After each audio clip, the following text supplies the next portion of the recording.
Major League Baseball is without question America's pastime, and tonight you are live with MLB analyst Stephen Hughes for a new name but the same game. Stephen's MLB Talk Show starts right now with your host, MLB analyst Stephen Hughes. All 30 teams covered by one man. Presented by National Sports, an affiliation of Spreaker.com.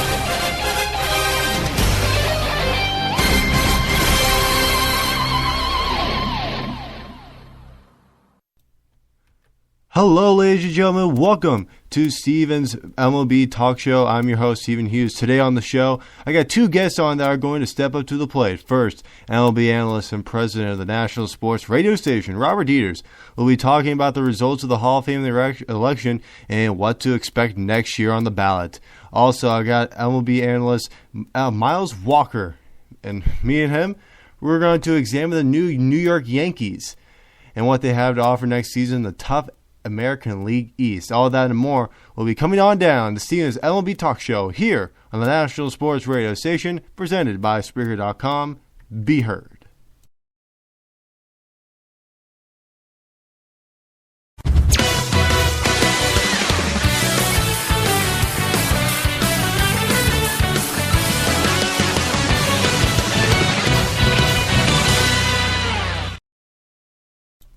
And let's get this show started. Stephen's Major League Baseball Talk Show starts right here, 3:30 here in the West Coast, 6:30 over in the East Coast. Miles Walker representing the East Coast on this show, and he's going to be coming onto the show around 3:45 West Coast time, 6:45 East Coast time. But for right now, it's the two brothers from another mother here on the National Sports Radio Station from San Mateo, California. Robert Dieters, MLB analyst and president of the National Sports Radio Station, here on the show. Robert, welcome to the show. Hey, Steven. Thanks, man. I appreciate it. And a great day for baseball. It is a great day for baseball, indeed. Some controversy, though, but we'll get to that in just a second.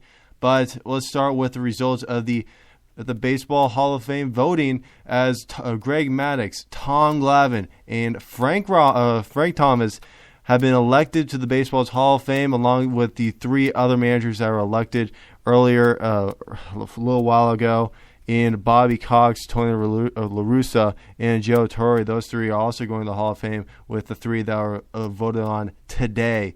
Big day. Greg Maddux had a terrific career, 355 wins, 3,300 strikeouts. Alongside him, Tom Glavine, a teammate of his, also a 300-game winner, 305 wins, 2,600 strikeouts with a career ERA of a 3.54. And Frank Thomas, the man, the big hurt, a career average of 301, 521 career home runs, 1,700 RBIs. Robert, how do you think that the Hall of Fame voters got this one right, with Maddux, Glavine, and Thomas going to the Hall in their first appearance on the ballot? Well, Steven, all these guys really do deserve it when you look at it. Frank Thomas, as you said, he got a 301 career average with 521 home runs. And this guy, man, one of the tallest players you could say in Major League Baseball, and I just loved watching him play. When he was with Oakland, he was a monster. You didn't want to get near him. I thought everyone would just walk that guy. He got 521 homers. I was so impressed with this big giant dude. He was a two-time American League MVP. And I always liked Frank. I think Frank Thomas is one of the guys just to watch in the Major League Baseball. I think that was your guy you really want to watch during his time. Now let's go to the other two. Greg Maddux, you have to say, this is one of the best pitchers that you have probably seen your whole Major League Baseball career. A man that had a 350, 527 record with a 3.16 ERA over 23 seasons.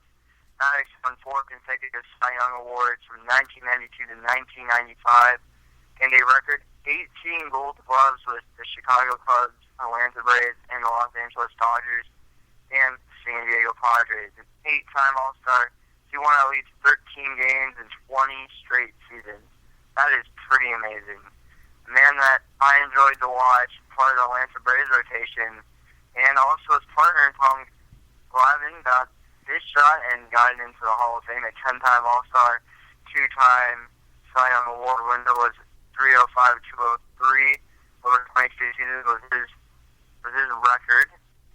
And I think the voters got this one right, but, Steven, Craig Biggio was a guy that I wish he would have gotten all of them as well as Mike Piazza. He was assumed to doing PEDs, and I think that's what's really setting him back. And Mike Piazza really needs to be in the Hall of Fame, and Craig Biggio as well. I think Craig Biggio could probably get it next year. I think Mike Piazza could also get it as well next year, but they got three big names right, and I think there's more to come.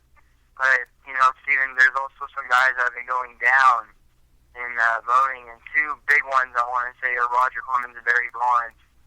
And because of the PEDs, I think they're just going to be, I don't know, I think they're supposed to go up a little bit, supposed to get a little bit more votes. I don't know how it's going to work out for Clemens and Bonds. Yeah, definitely. This is starting to become the ballots where steroid use from players are starting to arise a lot. You got Roger Clemens, Barry Bonds, Rafael Palmeiro, Sammy Sosa, Mark McGwire. So supposedly Rafael Palmeiro, since he had such a low percentage of votes, he only got 25 votes out of the 571 voters in the Baseball Hall of Fame voting committee. Rafael Palmeiro is going to be out of future ballots because he got such a low percentage and he's had such poor success getting into the Hall of Fame. You said that Craig Biggio just missed it, and he literally just missed it. 427 out of 571. That was a 74.8% of the votes, and he just missed it. 0.2% away from getting the call to the Hall. And for the next couple of years, you said that he's probably going to get his call to the Hall next year. We'll get to what's going to be on the ballot next year because it's going to be ridiculous. I have a question before we get into next year's.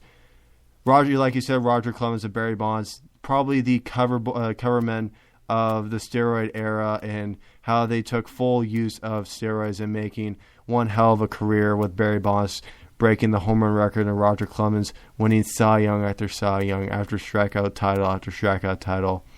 Do you think that any of these two guys in particular are going to make it to the Hall of Fame, or do you think that the voters are going to snub them out because of their prime being in such a terrible era in Major League Baseball and the PED use?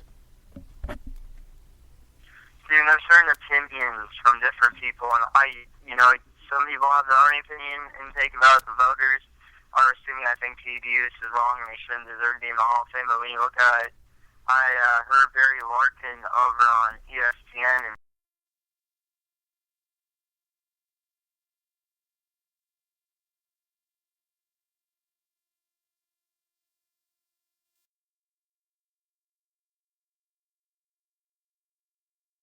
not taking away records from them. So I think they deserve to be in it. Oh yeah, definitely. I feel like they're the pros and the cons about this. Barry Bonds, breaking the home run record, but it's kind of, it might not really be a record. It shouldn't. To some people, it might not even be a record. And I think we had a pause right there in the show, and we had a little bit of technical difficulty. We're back on and ready 100%. But continuing on, just looking at the facts, at such a terrible era in Major League Baseball, having that much success, obviously you're going to be linked. And Barry Bonds, I feel like, is linked and alongside Roger Clemens and Mark McGwire. And those guys are not going to go to the Hall of Fame. It is disappointing, growing up in the Bay Area, idolizing Barry Bonds, having him hit a home run every other game, 73 home runs in a single season. Obviously, that's video game status. You can't really do that in a 161 games season. So, obviously, it's disappointing. But, I think the Hall of Fame should do the right thing. And then you said earlier, Mike Piazza, first year on the ballot, 62%. I feel like he can get in, but let's talk about next year. Because next year is going to be extremely crowded with a lot of notable faces that people at my age are starting to know. Randy Johnson, Pedro Martinez, John Smoltz, Carlos Delgado, and Gary Sheffield, just the notables that will be entering that will be eligible to enter the ballot next year. Alongside them will be Craig Biggio, Mike Piazza, Jeff Bagwell. This is going to be very, very, very tough. The first year of ballot guys, Randy Johnson, John Smoltz, those two guys in particular are definitely going to be called to the Hall. But we got 3 guys this year. We almost had 4 this year. We could have gone Craig Biggio. Unfortunately, he didn't get enough votes, just barely. But do you see that in next year's class, do we have 4 players, or will we have 3 like we had this year? Wow, that's a really good question. I would probably maybe have to say about 4.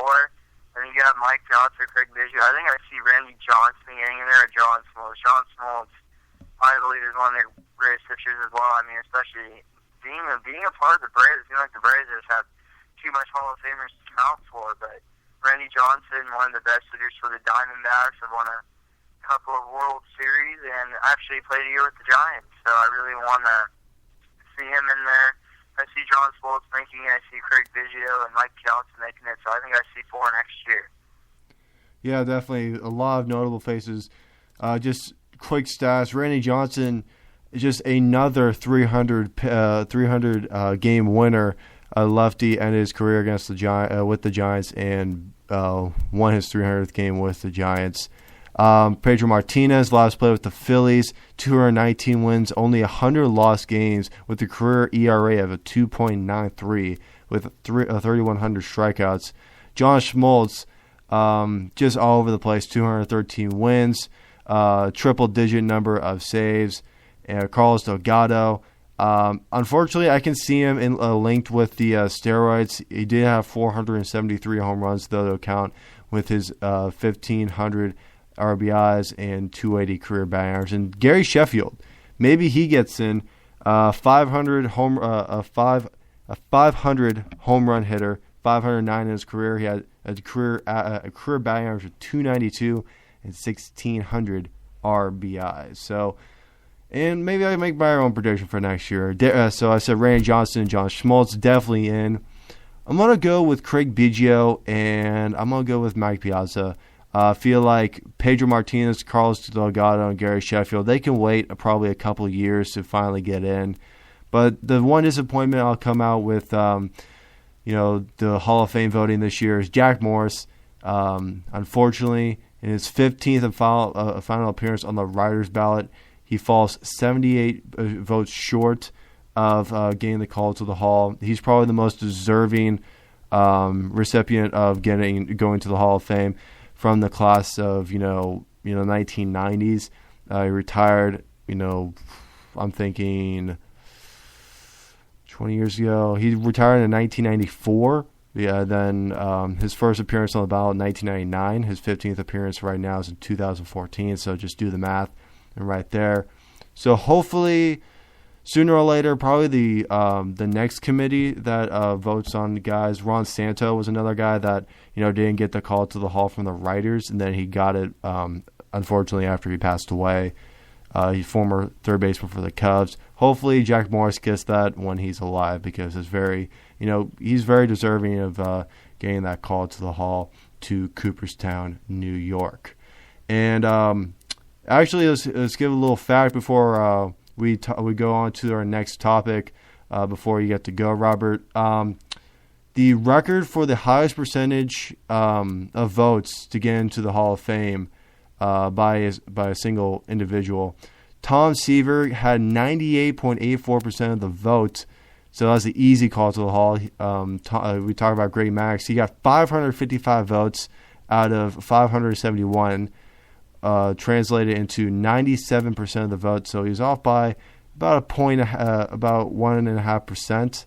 But obviously, Greg Maddux, the overwhelming favorite this year to get the call to the Hall alongside him. Tom Glad with 91% of the vote, and Frank Thomas 83% of the vote. Congratulations to those three. That's obviously a huge honor indeed. Let's go to one more piece of news before we have to say goodbye to Robert Dieters, National Sports Radio Station's president and Major League Baseball analyst.